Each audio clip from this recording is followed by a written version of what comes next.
बिस्मिल्लाहिर्रहमानिर्रहीम। अस्सलाम वालेकुम। यूट्यूब चैनल पर तारिक मतीन आपको खुश आमदीद कहता है। सबसे पहले आपसे वही दरखास्त कि अगर आप चाहें तो चैनल को सब्सक्राइब करें ताकि वो चीज़ें जो मैं चाहता हूं आप तक पहुंचें वो आप तक पहुंच सकें। अहम तरीन खबर है, बल्कि 2 से 3 अहम तरीन खबरें। सबसे पहले मुत्तहिदा कौमी मूवमेंट लंदन के कायद की बात कर लेते हैं।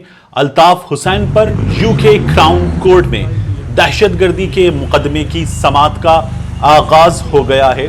22 अगस्त 2016 को अल्ताफ हुसैन ने जो तकरीर की थी, जिसके बाद हमने देखा कि मुत्तहिदा कौमी मूवमेंट पाकिस्तान वजूद में आई। फिर उसके भी 2 टुकड़े हो गए, एक बहादुराबाद हो गया, खालिद मकबूल सिद्दीकी उसको हेड करते हैं, एक PIB बना था, फारूक सत्तार साहब उसको हेड करते हैं।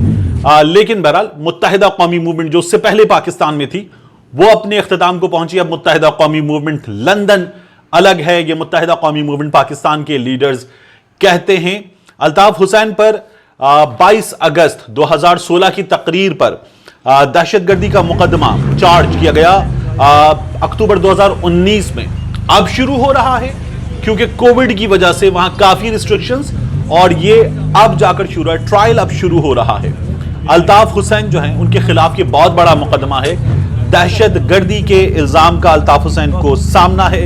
अल्ताफ हुसैन जब आज अदालत आए अपने दीगर साथियों के साथ, अल्ताफ हुसैन थे, उसमें मुस्तफा अजीज आबादी थे और दीगर साथी थे, तो ये रेंज रोवर पर अदालत आए और इन्होंने वहां पर कुछ गुफ्तगू भी की, गाड़ी से उतरे। उसके बाद हमने इनको व्हील चेयर पे देखा और इन्होंने सेहते जुर्म से इनकार किया है।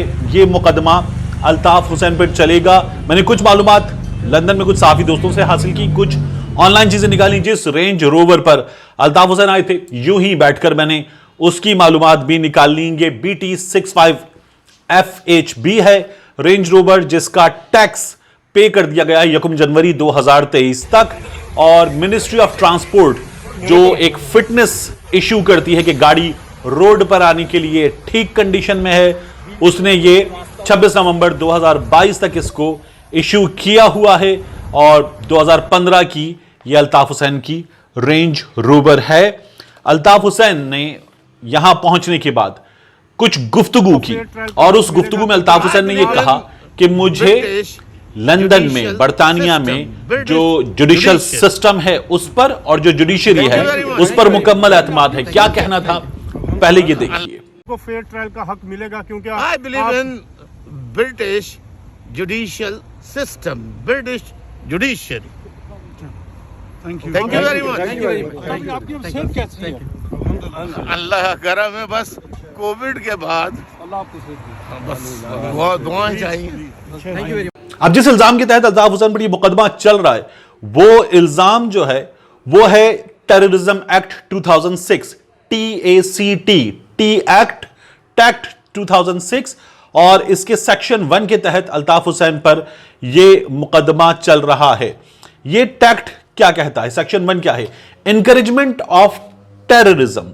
इसका जो क्लॉज 2 है, सब क्लॉज 2, इसमें लिखा है a person commits an offence if he publishes a statement to which the section applies or causes an other to publish such a statement, and at the time he publishes it or causes it to be published, he intends members of the public to be directly or indirectly encouraged or otherwise induced by the statement to commit, prepare or instigate acts of terrorism और convention offences. और फिर इसकी sub clause 2 है, इसमें लिखा हुआ है is reckless as to whether members of the public will be directly और इनडायरेक्टली इनकरेज्ड और otherwise induced by the statement of to commit, prepare और इंस्टिगेट सच एक्ट्स और ऑफेंसेस। दहशतगर्दी पर उकसाने का यह मामला है और इस मामले में जो सजा है वो सजा क्या होती है? वो सजा है ज्यादा से ज्यादा, इसका सेक्शन 7 बताता है, ज्यादा से ज्यादा जो सजा होगी इसमें वो 15 साल की सजा अल्ताफ हुसैन को हो सकती है। अल्ताफ हुसैन की जानिब से सेहते जुर्म से इनकार कर दिया गया है। मैं आगे बढ़ूं उससे पहले मैं ये चाहूंगा, हमारे दोस्त हैं लंदन में फरीद कुरैशी, उन्होंने ट्विटर पे ये मामला क्या है इसकी एक ब्रीफ समरी दी है, ये देखिए। फिर 2 अहम तरीन खबरें वो मैं आपके सामने रखूंगा।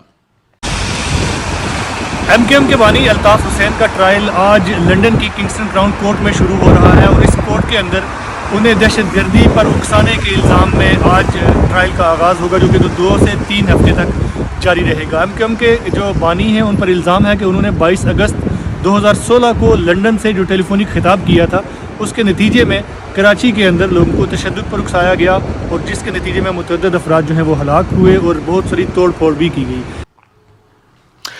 اس کے بعد جو ہے اسحاق ڈار کا معاملہ، اسحاق ڈار کا ہم نے دیکھا تھا کہ گھر لاہور میں پہلے حکومت نے اپنے قبضے میں لیا، اسحاق ڈار کی جانب سے جو جرائم کیے گئے ہیں ان کی بنیاد پر، اور پھر حکومت نے اس کو پناہ گاہ میں تبدیل کیا تھا۔ یہ معاملہ سارا کا سارا عدالت کی جانب سے اڑا دیا گیا، لیکن اب ایک بار پھر حکومت کو اس سلسلے میں کامیابی ملی ہے۔ گلبرگ 3 لاہور میں اسحاق ڈار کا گھر نیلام کرنے کی اجازت مل گئی ہے۔ اسلام آباد ہائی کورٹ نے گھر پر تبسم اسحاق ڈار کا دعویٰ مسترد کرنے کا فیصلہ برقرار رکھا، ان کی اہلیہ کا دعویٰ۔ عدالت نے گھر کی نیلامی پر دیا گیا اسٹے آرڈر بھی ختم کر دیا ہے۔ تبسم اسحاق ڈار نے درخواست میں موقف اپنایا کہ گلبرگ 3 لاہور کا گھر میری ملکیت ہے۔ اسحاق ڈار نے 14 فروری 1989 کو گھر مجھے تحفے میں دیا تھا۔ احتساب عدالت نے گھر پر میرے دعوے کی تحقیق کیے بغیر حکم جاری کیا، لیکن اب یہ اسٹے ختم کر دیا گیا۔ حکومت کو کہہ دیا گیا ہے کہ یہ گھر نیلام کیا جا سکتا ہے۔ تو اسحاق ڈار کو ایک بڑی ناکامی ہوئی ہے اور حکومت کو یہ کامیابی ملی ہے۔ معاملہ اس سے آگے جائے گا، یہاں نہیں رکے گا۔ یہ اسلام آباد ہائی کورٹ کا آرڈر ہے، یہ اس سے آگے سپریم کورٹ تک جا سکتے ہیں، پھر وہاں سے آنے والا فیصلہ جو ہے وہ اس معاملے کو حتمی طور پر طے کرے گا۔ اس کے علاوہ جیو نیوز کی جانب سے ایک بار پھر غلط خبر دی گئی، اور اس غلط خبر پر حکومت نے، بلکہ وزارت خزانہ نے ٹو بی پریسائز، اپنا ریبٹل جاری کر دیا ہے۔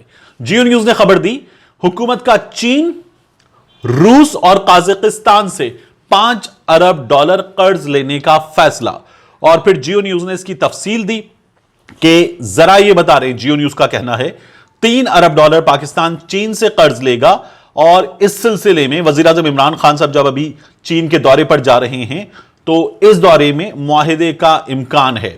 جیو نیوز یہ بھی کہہ رہا ہے کہ یہ معاہدہ جو ہے وہ 1 سال کے لیے کیا جائے گا، جبکہ روس اور قازقستان سے جلد جیو نیوز کے مطابق $2 ارب کا معاہدہ بھی کیے جانے کا امکان ہے۔ جیو نیوز کہتا ہے کہ چین سے $3 ارب کا قرض زر مبادلہ کے ذخائر مستحکم کرنے کے لیے لیا جائے گا، جبکہ روس سے قازقستان سے ملنے والے $2 ارب ML1 پر، مین لائن 1، یہ جو ریلوے لائن ہے، اس پر خرچ کیے جائیں گے۔ جیو نیوز نے کہا کہ وزارت اقتصادی امور نے قرض لینے کے لیے پلان تیار کر لیا ہے، اور پھر اس پر مزمل اسلم صاحب نے گورنمنٹ آف پاکستان کی منسٹری آف فائنانس کی جانب سے ریبٹل جاری کیا، اور انہوں نے کہا کہ یہ خبر غلط ہے۔ جیو نیوز نے جو معلومات دی ہیں وہ مکمل طور پر غلط ہیں۔ انہوں نے ٹویٹر پر اس سلسلے میں ایک لیٹر بھی شیئر کر دیا ہے حکومت کے لیے۔ جہاں دیگر چیلنجز بہت بڑے ہیں، میں نے بار بار آپ سے کہا ہے، وہیں فیک نیوز ایک بہت بڑا چیلنج ہے، اور حکومت فیک نیوز دینے والوں کو اب تک لگام ڈالنے میں ناکام رہی ہے۔ اس میں فیک نیوز دینے والے اور ان کے سہولت کار دونوں کا بہت بڑا ہاتھ ہے۔ ملتے ہیں انشاءاللہ آپ سے اگلے ویلاگ میں۔